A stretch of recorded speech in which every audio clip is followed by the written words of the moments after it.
Hello, dear travelers from around the world, and welcome back to the episode 9 of Travelcast. Today, I would like to introduce you a person in the beginning of your travel journey, Kristina, who decided to have a solo trip during her summer break and visit not only cities, but also places where her grandparents were born. So, Kristina, thanks for joining us. And can you tell us a little bit about yourself and your background? Sure. Yeah, thanks for having me here. I am from Germany. As you already mentioned, I don't have such a lot experience in traveling by now, and I'm willing to change that. And because I'm curious what traveling makes with me. Maybe I would say in the past I was not a traveler, but I was more on holiday, which is a difference for me. And it's my first solo trip, and it's exciting to me because I've never been to Poland before. I don't speak Polish, and it's at this exciting point where it is strange in a good way and in a way which forces me. And I like this point to get a little bit out of my comfort zone, but never in a way that makes me feel enabled to survive. All right. Interesting. And what is inspired you to have this solo trip? Honestly, I didn't thought about doing a solo trip or not a solo trip. I just decided to go. Oh, that's it. That's it. It was a coincidence that I have so much time now, and there was no other person around me who I could have asked to join me. And honestly, I realized more and more when I told people around me that I'm going, that everyone asked me, "Oh, you're going alone?"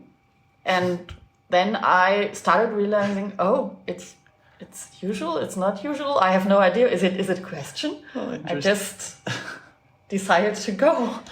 Oh. And but I think I met a lady in the hostel I stayed. It was really, really nice meeting her. We kind of,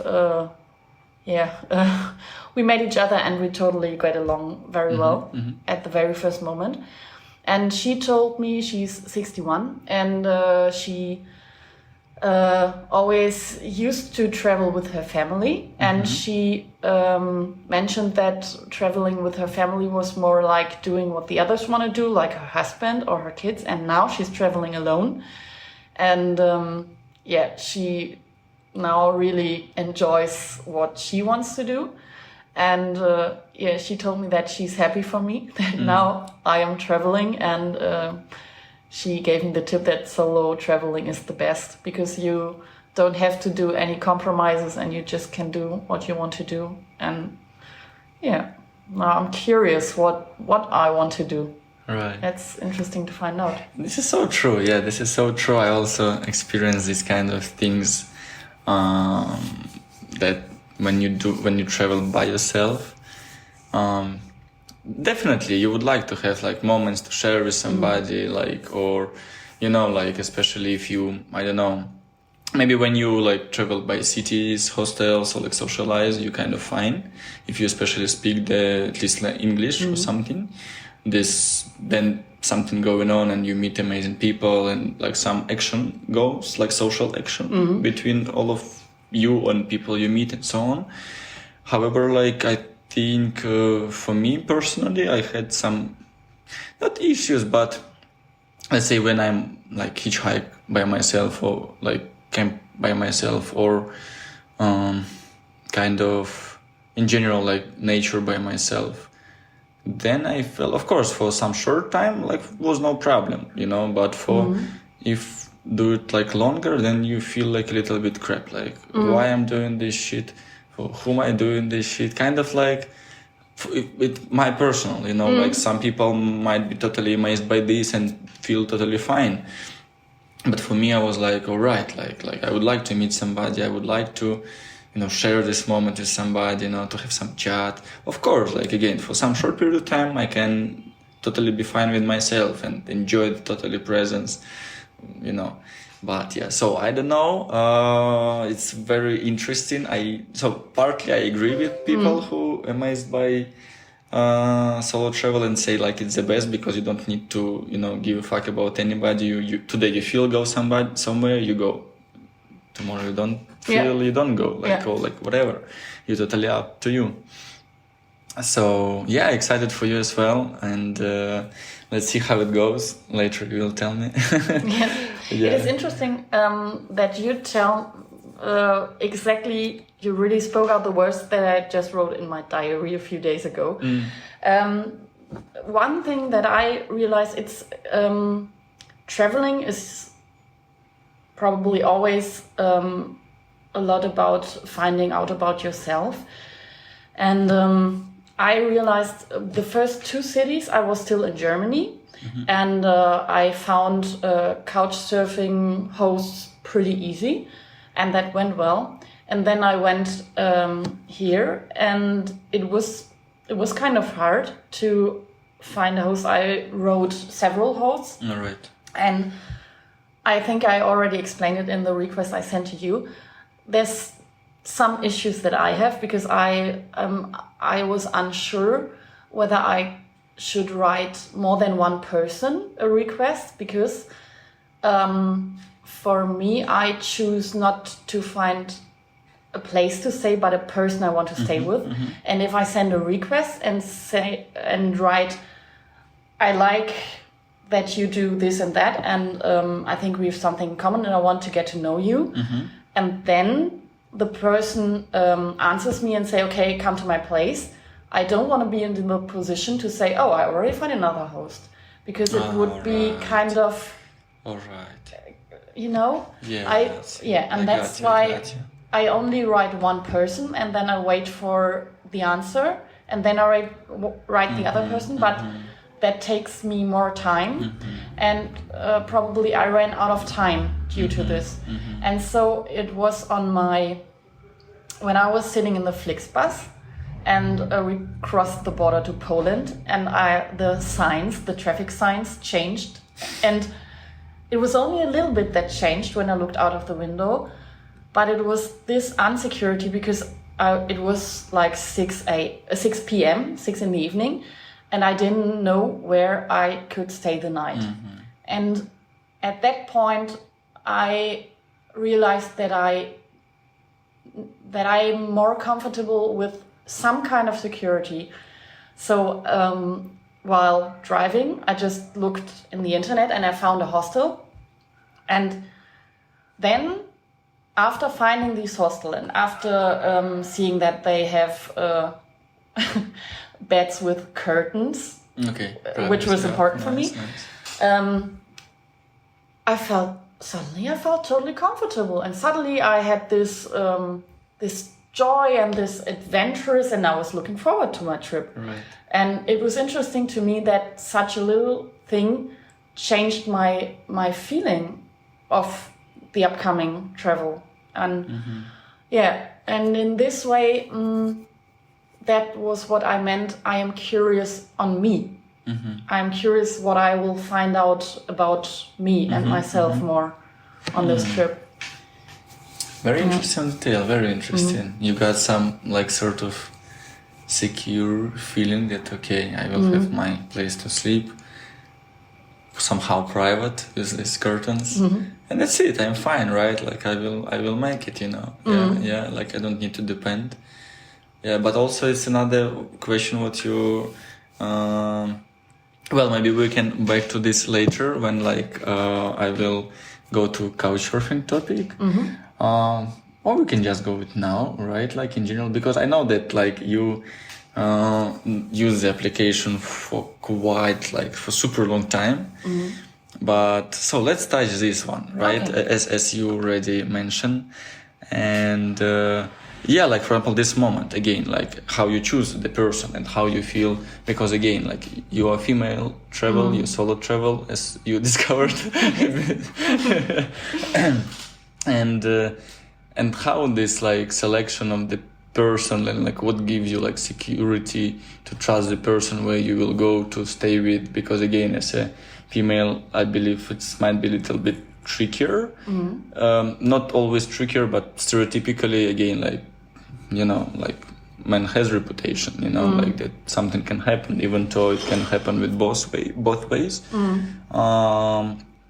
However, yeah, with female more often. So the thing is how you like, what your criteria is, like maybe of choose the person, like is it should be, no, well, it should not be female because like I'm a male and you stay with like in my place, right? So, but yeah, like what's sort of your way how you choose the person who you like will trust to stay with, or like not necessarily in only security way, but maybe of the interest way, yeah, like to spend time or just like, I mean, you know, yeah, if you can open this. Yeah, I already asked that myself too. I realized that I probably in Germany I stayed with the first host was a girl, and the other in the other city it was a couple, and I really feel comfortable with other women around me, and maybe it is a point that I feel more secure when it's women. But here in Wrocław, there are not as many women. I would say, to me it seemed as if the percentage was like 30 to 50. And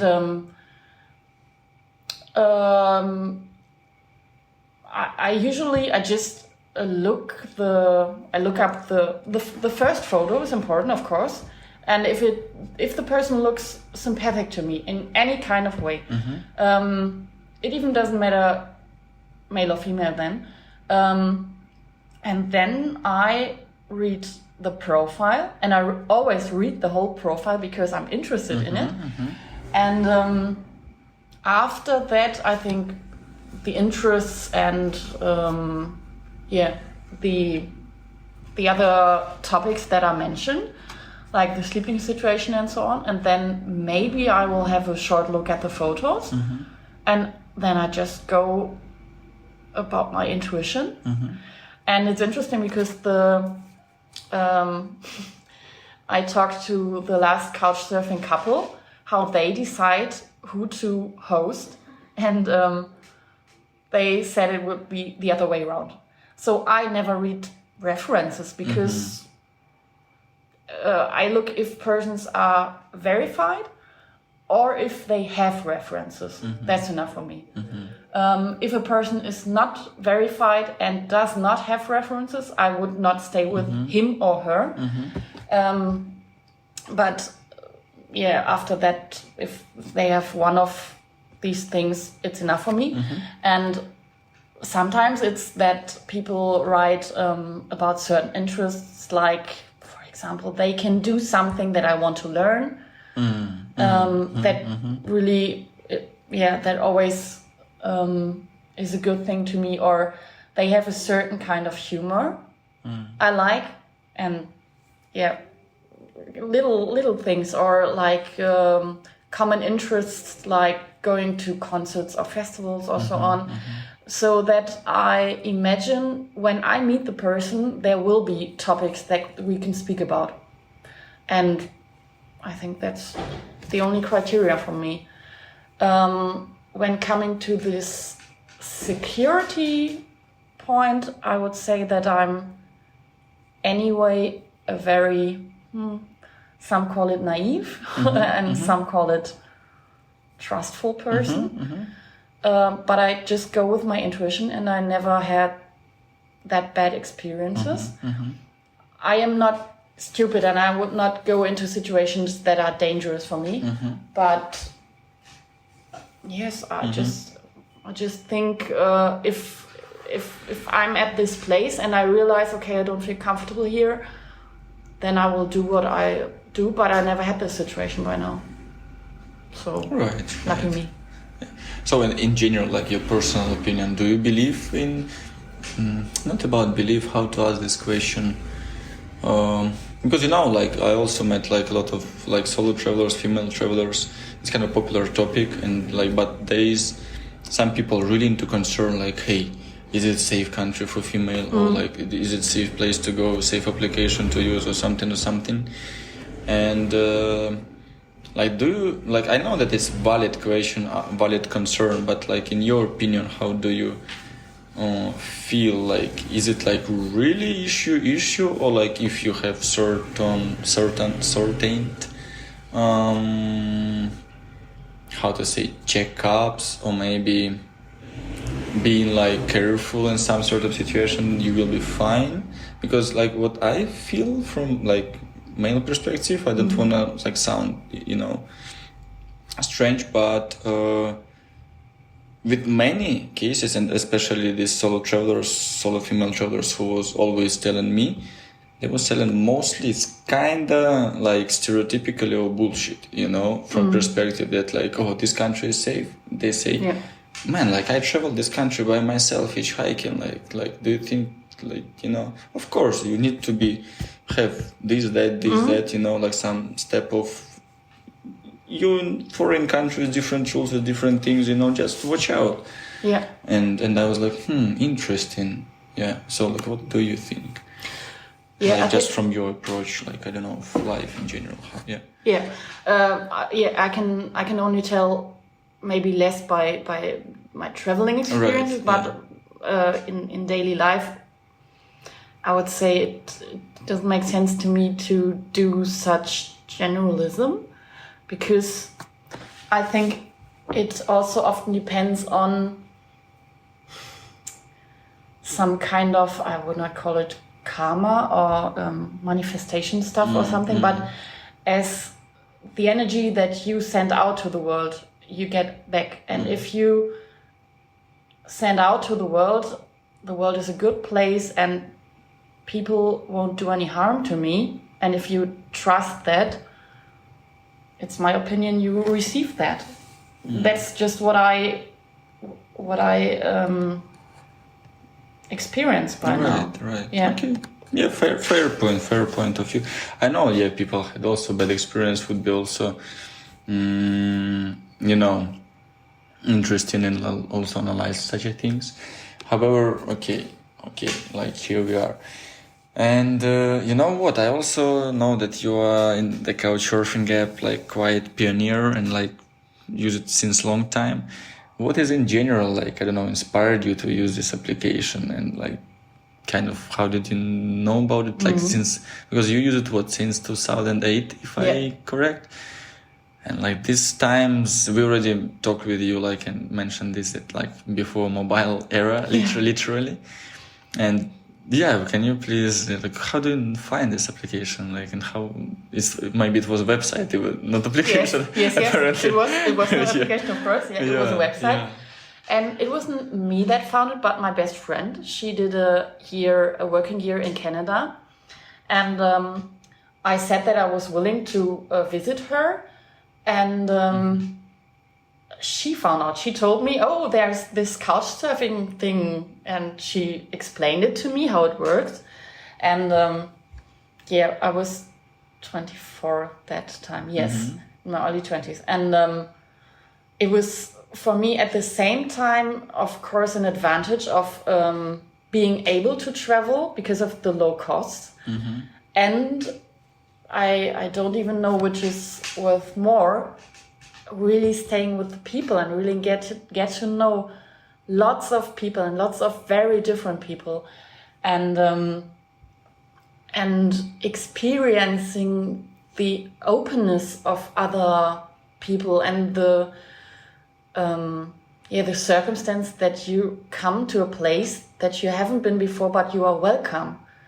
That was really great. And it was really interesting that the people we met there, it was so different. So our experiences went from one couple, which were exactly from Poland, went to Canada. Right. And they had this very huge, it was kind of a villa. And we had our own room with our own bath, and I'd never stayed in a hotel at this. God. It was really it was so impressive. And they were so nice, really a really nice couple. And then we went to the next place, and it was students living together. And I remember that the room, the so-called room we slept in, was also called the Dutch oven, because it was a very small room. And they, when they used to smoke weed, they just sat in this little room. Yes, and that was our guest room with just mattresses. Yeah, and the sink was damaged, and we had to brush our teeth in the evening, and in the next morning you could also wash your hands in this kind of thing. Yes, but it can be different. Yeah, it was totally different. It was interesting because it was really one after the other. But what was first? First was the palace. Oh, how did you feel with that, the second one? Honestly, you was thinking all couchsurfing will be villas? It was just interesting. Right. It was really just interesting. I think it was because for me and for my best friend, Marion, it was always about the people. And so we are both not that... We both like camping and the German music festivals where you are... Yeah, yes. It's a special topic for another podcast. So we are used to not showering every day or some stuff like that. Yeah, we are both very uncomplicated. But it was really interesting to see how much it differs and to see how much it differs the people that we get along with from A to Z. So the range was really wide. But everyone we met was kind of sympathetic in his or her way. Yeah, although they were very different. Interesting.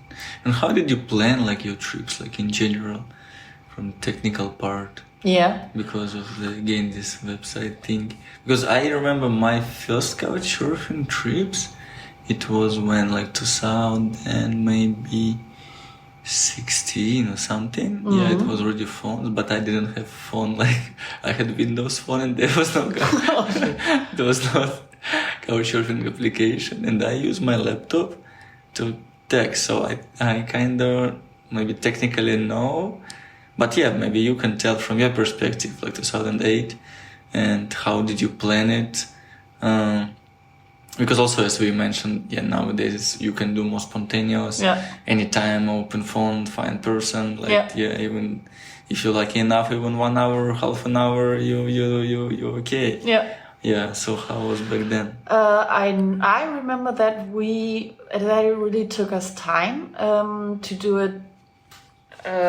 It was really a plan, and we had this route that we wanted to go. We knew we have 5 weeks, and where do we want to go, and what is realistic, and how long are the distances. And then we just wrote requests to the hosts. I think it was like 4 weeks ahead. And so we could, like in the same system I already told you, that we could wait for the reply. And if the reply was like, I can't host you, we could write to another person. It's the same, you did like one person choose and then, okay. Only, the closer the date came, then we sometimes switch, we now have to search for a place to stay, so we have to write several people, but it was totally planned. It was not so spontaneous because we knew, we will come at that certain date and we have to leave at that certain date because the other person is waiting for us and so on. Yeah. But I wouldn't say that it was worse. It was just different. Different, right? Yeah. And like about people-wise, it was already popular or not really? Oh, I'm not sure. I think in Germany it was not that popular. Because I don't know what year they start to. Oh, I don't know. I have no idea. Like me actually too. Interesting. I have no idea. Yeah. But anyway, so you still could like cool. How was the Canada? Where did you travel? What did you visit? Like camping or like something? Did you do there? No. Sorry? Did you camp in Canada? No, we didn't. I visited my friend in Toronto. All right. And that was our starting and end point. And where did we go? We went to Nova Scotia and to... This sounds Polish. No, it's actually not. Or like some Balkan. No. It's... Serbian, I don't know. In Nova Scotia, yeah, that sounds... Boston. Yes, you're right. We took a route which is called the Cabot Trail, which is in the northeast of Canada. And it's well known for its beauty, and it was so beautiful. It is along the coast. And... yeah, it is a long time ago, so I don't remember every step, but from Halifax and also to Quebec and Montreal. I really remember Montreal. That really came into my heart. Yeah, lots of different stages and lots of different, like one more in the countryside and one in the middle of Montreal, for example. Lots of different places we've been there. And yes, we met another German guy there. That was funny because did we meet online? Yes, we met online, I think. He asked us to give him a ride because we had a rental car there. And then we took him with us quite a few days. We stayed a bit longer together. Yes, and another proof that the world is a small village is that he came from a very little town in Germany, a very little town, like 5,000 inhabitants. And my mom and my stepfather, who used to live in Hamburg, they got married, and then they told us, okay, we're gonna move to the south of Germany. You won't know it, it's a very little village. And I thought, okay, that's so crazy. Yes. And then I met this guy, Phil is his name, again when I visited my mom, and he did his world travel tour. He was back home then, and yeah, it was funny.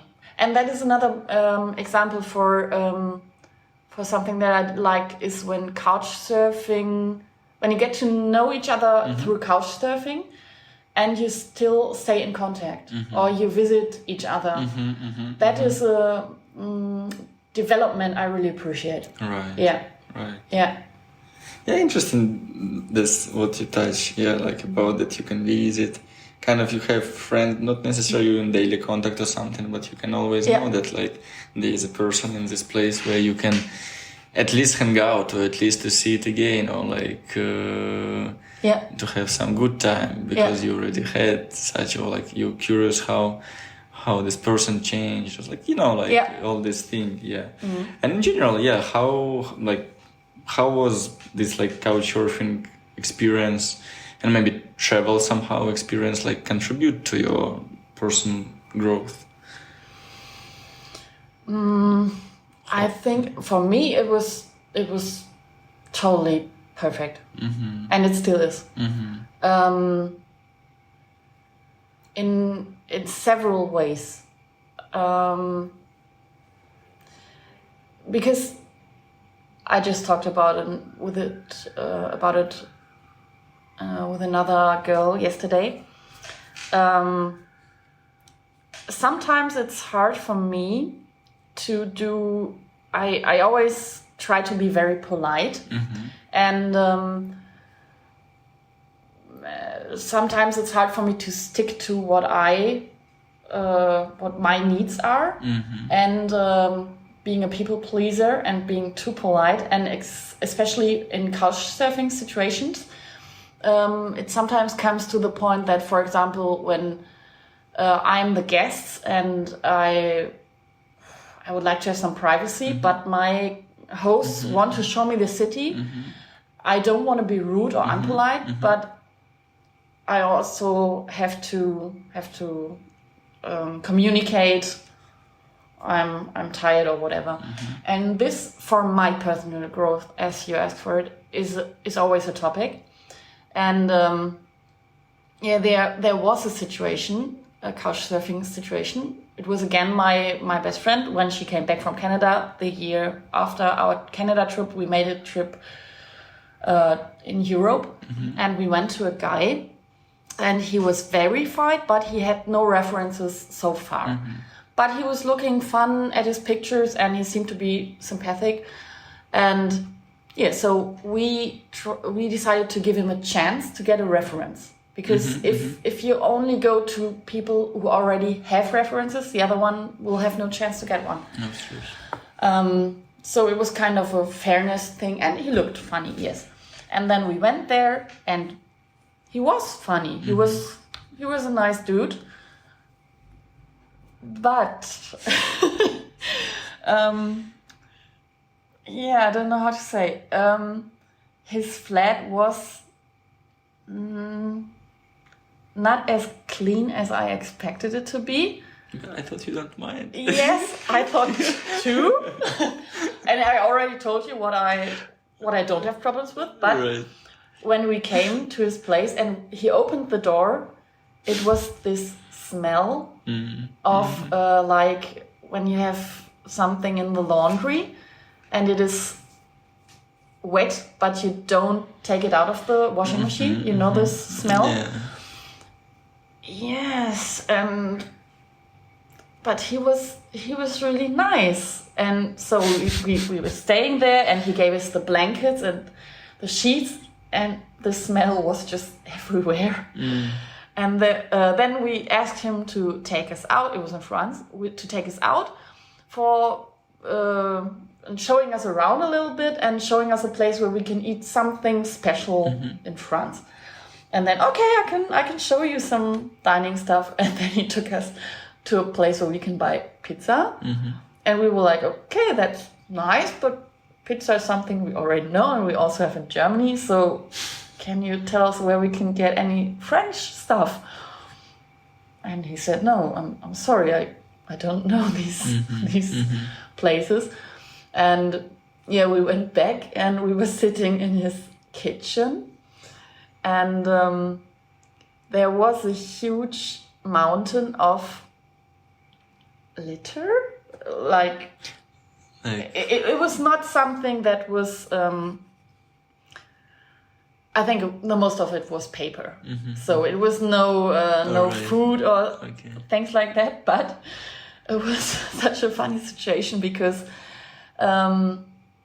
he had a paper in his hand and he threw it to the top of the mountain, and then step by step, it rolled until the bottom, until it was laying on the ground, and he looked at us and he just started laughing. That's it. And so it was not my kind of style, but in a way he was lovely and he was some kind of cute, but it was just not our way. And we were trying how to deal with this situation because we didn't want to be some kind of to be edgy or to be really rude and to say a person how he or she has to live. Right. And we didn't feel comfortable at his place, and so we decided to leave one day earlier and go to the next station, and we didn't leave him a reference. Yeah, because you had this dilemma, like, would you stay, wouldn't you stay? Yes. Yeah. And I know this dilemma, And I know references, that's what they are for. To usually it should have been the case that I should have been honest and said, okay, but I just couldn't. It was heartbreaking for me. Yeah, I know. I had like similar situation. Was like in one case, I was like, yeah, kind of maybe would stay already if I know person, but my feelings was not so, not about happy, but I didn't really enjoy, and so like I'm kind of here there. So it's not, if it would be like stars, yeah, like from 1 to 5, it's not would be one thing. I would put like 3 or something, you know. This is it. But it's not about, and I understand a little bit Couchsurfing that they don't put stars, because and then it will be a little bit like this rating system. Like it's a little bit, I think it's a little bit almost commercial. I don't even know how to classify, like in this Black Mirror thing, you know, like who has better rating or something. Here is yes or no, right? 1 or 0, simple as that. So, but I know like that sometimes it's this dilemma, definitely. And you had several things, right? Like, so like another, like, it come to your mind about your personal growth. Yes. That's exactly the topic. And to stick to what I need, and also to be honest to myself. If I feel don't comfortable, then I should leave the situation. And to find a way to deal with situations like that, that sometimes you just have to be honest and to just hold on that the other person might be sad about it. Yeah, this is true. And this trip, like, you planning also to use like Couchsurfing covers, but you already had hostel.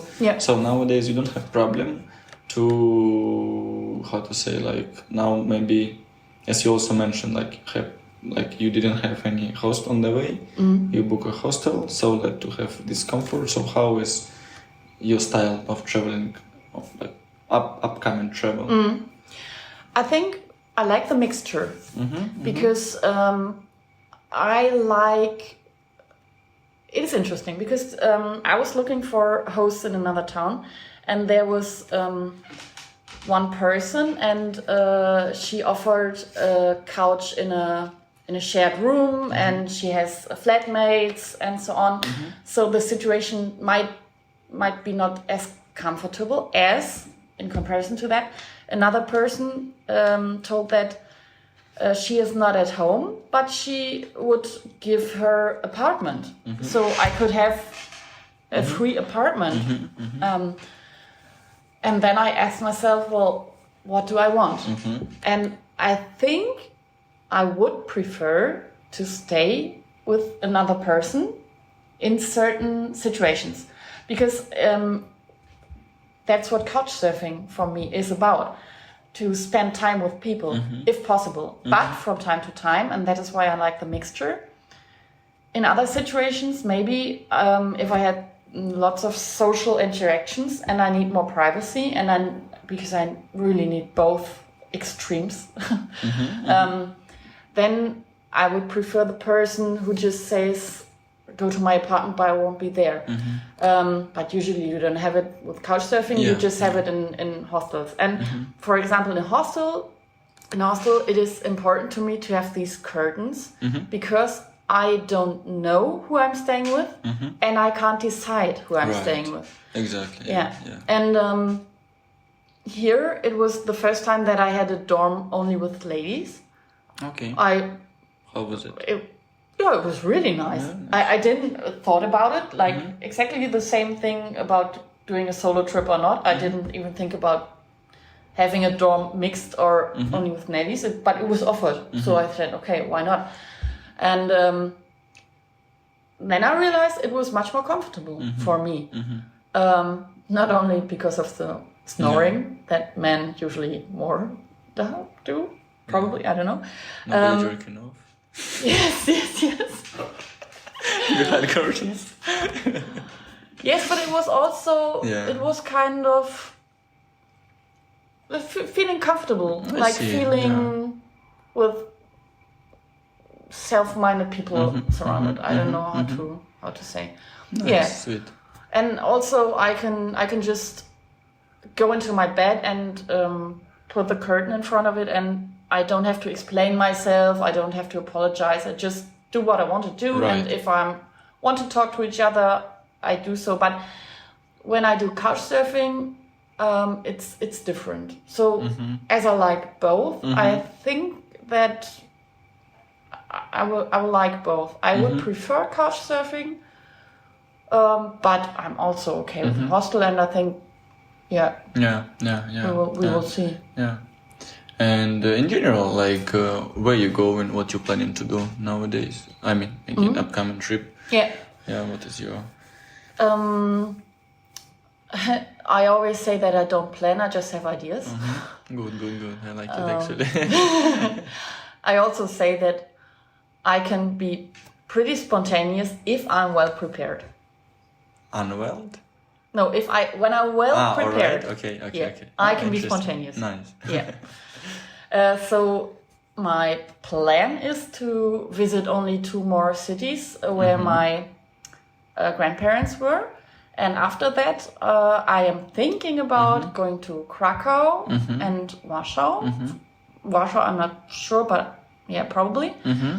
And then I am thinking about going northwards towards Gdansk and Stettin and so on, or probably to go south, maybe to Budapest or Prague or further down to Slovenia and Croatia. And by now, I don't know. And I don't know when to decide, but there will be the point on the day that I decide. At least what I would like to have during my holiday is 1 or 2 times the situation of me lying at the beach and just enjoying the sun and the beach. And that is a goal for me. That is a plan. But should it be warm? Yes. Okay, so then it's not Baltic Sea.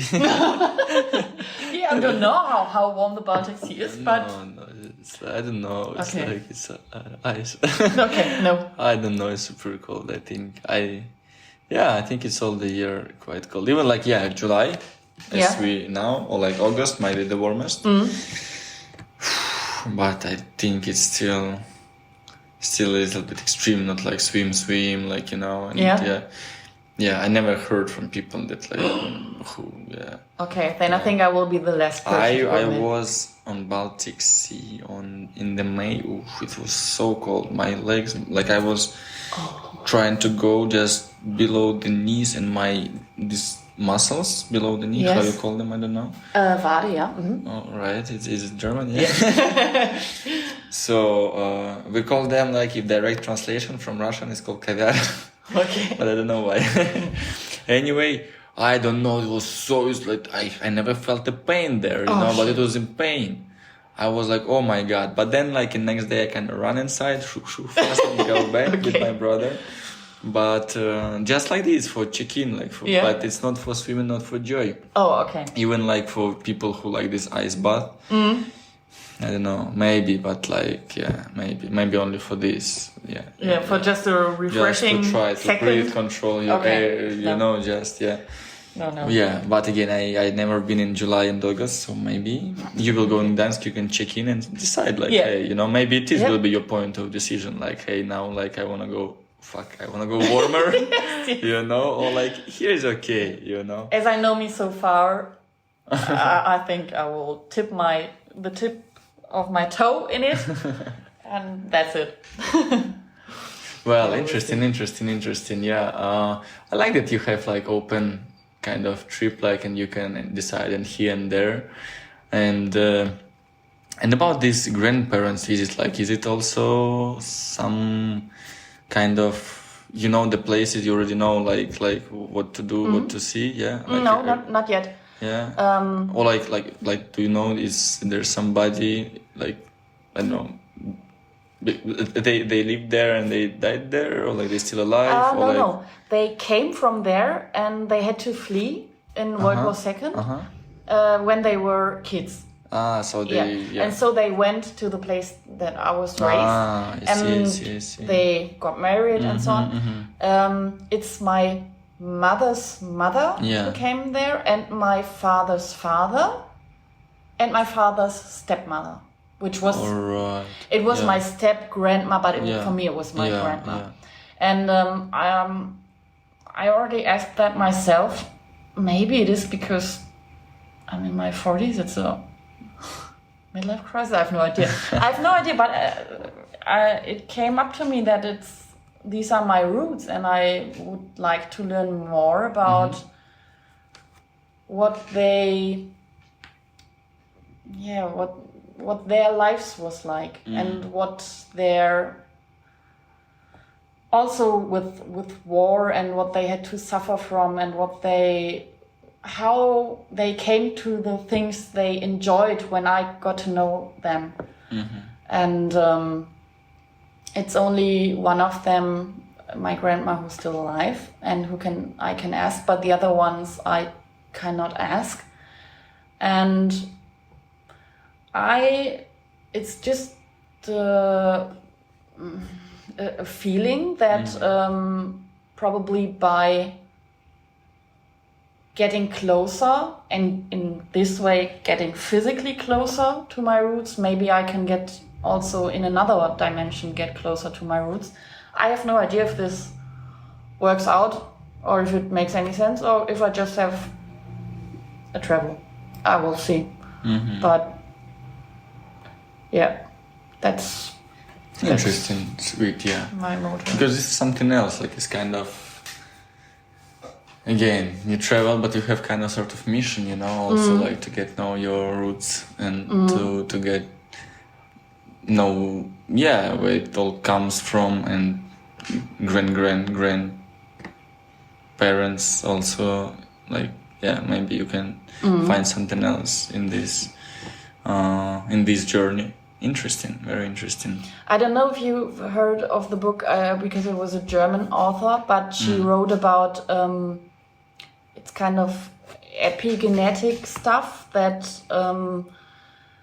once you have a trauma, like living in war, it is given to your kids and to your grandkids and so on in the genes. And there are certain things that I'm struggling with, and probably I like to know if it is if there is a connection between it.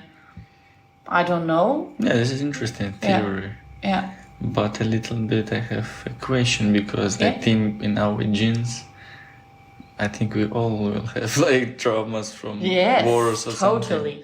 Not only Second World War, I mean, like, like it's like all the human history kind of like this. Yeah. But interesting, like, because like now I'm not ready to open this topic, because like it's something to think rather than to give like some opinion. Just it's like just first question came to my mind. Then like we might have, but again, or maybe it's opposite, not trauma with minus, but trauma with plus. Maybe it's something what make us how we are, right? It's not necessarily should be. But like as you said, like in your case, maybe something not interesting. It is a topic I want to discover more. I want to dive in deeper. Exactly. Interesting. Like maybe I will ask a book. Do you recommend it? Do you read it? I didn't read the whole book because it was kind of heavy for me. But I can really recommend it. Sabine Bode, it's the German author. Interesting. Yeah. And name there? Sorry? A name of the book? Die Kriegsenkel und Kriegskinder. Like children of the war and grandchildren of the war. Okay. Interesting. Yeah. I think I have one book, maybe more positive, but it's more to travel.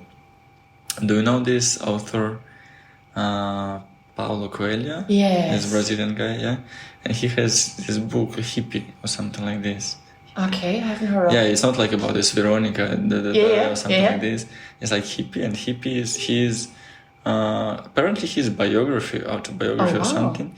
And it's so much fun. Like he was telling all these stories, like how he traveled, like here, there, like really random, but super funny, super kind of encouraging, and you can see it from 70s, from those times. Yeah. That's why hippie. So, and different, also he was looking for himself, like didn't know what the hell is going on in life before he was like who he is nowadays. But interesting, again, super interesting. So if you have like some vibe, like cheerful, and for travel, you can go for it. All right, Christine.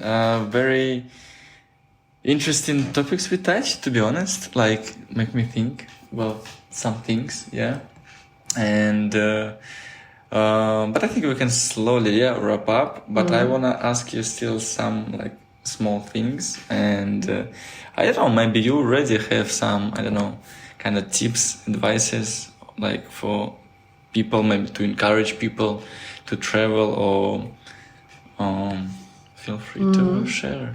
Oh, wow. Well, like I told you, I only can be spontaneous if I'm prepared. Now I'm unprepared to answer this question. No. Just do it. Just do it. Yeah, I think that's it. Because it's not that regret is a huge word. I don't regret not to travel, or that I haven't traveled so much, because I know why I didn't. But I would have loved to travel more in the past. And I'm happy that I know that although the circumstances are not that much better than they have been, but I just didn't want it to. There was this point where I didn't want it to wait for better circumstances, and I just did it. And I think, like the personal growth topic again, I think that was important for me. And probably other people don't even need this encouragement. They just do. And I think it's just when it's time to travel, you will. So you think it's important to travel? Yes, totally. Totally, yes. It's I think every person travels in a different way. But this is actually, really agree, And it's like, should not be like, I don't know, just this Instagram way of travel or whatever. Yeah, like totally, like you can do whatever you want, like how you want, like walk, run, like, cycle, fly, I don't know, just discover kind of. Or like, it's not necessarily should be like different countries, even your own country. Like explore, right? Yes. Explore inside, explore outside. Yeah. The Dalai Lama has this this word said that once a year you should go to a place you haven't been before. Oh, this guy is like, Seems to be clever. Okay. And I think if really everyone just go once a year to a place and really go there, not just be there for an hour and look around, but just really be there and connect with it, and connect to the feeling, and connect to the situation. And I think traveling is a good way to improve your connection power, to get and to get along with. It forces you to get along with several, I wouldn't call them problems, I would challenges or tasks. And that encourages you. And once you solve these tasks, you don't have to worry about lots of stuff at home. Because you can always say to yourself, oh, I managed to go to wherever you go, and I managed to got some food, and I managed to rent a bike or something, so you don't have to worry about anything at home. That is kind of encouragement that comes through traveling. And I don't know if you heard of this scheme of panic zone and comfort zone. Like the comfort zone, it is like a ring, and the comfort zone is in the middle of it. All right. And the panic zone is in the outside. All right. Comfort zone doesn't mean that it feels good. It just means it is what you're familiar to do. You just, in this comfort zone, you're were born in this city, you were raised in this city, you live in this city, you never left the city, and you do the job, you're doing it for years and years and years. and you're familiar to this system. And everything which is far away from that is in the panic zone. But in between those zones, there's a ring, and this is the growth zone. And the trick is not to, if you never left your city, you probably shouldn't go one way to Asia or do something really stupid. But you should go a little step outside, and then the growth zone, you're in this zone, and then the comfort zone, growth. And through this system, you can get to the personal growth, and you can enjoy it, because the huger your comfort zone is, the more possibilities you have to enjoy life and to appreciate what's around you. And you have less reasons to be scared or to be concerned about. Interesting. Yeah. Very interesting. Beautiful. Thank you, Kristina. Like, I don't know, how can people connect with you or follow your travel adventures if you want to share? Yes, yes, sure. Yeah, I think the best would be via Couchsurfing. Couchsurfing, all right. Yeah. I can put the links in the description to the podcast, right? So Couchsurfing can visit you in your... I just wanted to mention that. All right. I was go really... on. Yeah, because Detmold is a small town, but a really lovely town. What the name is it? Detmold. Okay. It is near Paderborn, and Paderborner Pilsner is probably something you see or also here in the supermarkets. Although it's not the best, but yeah, okay.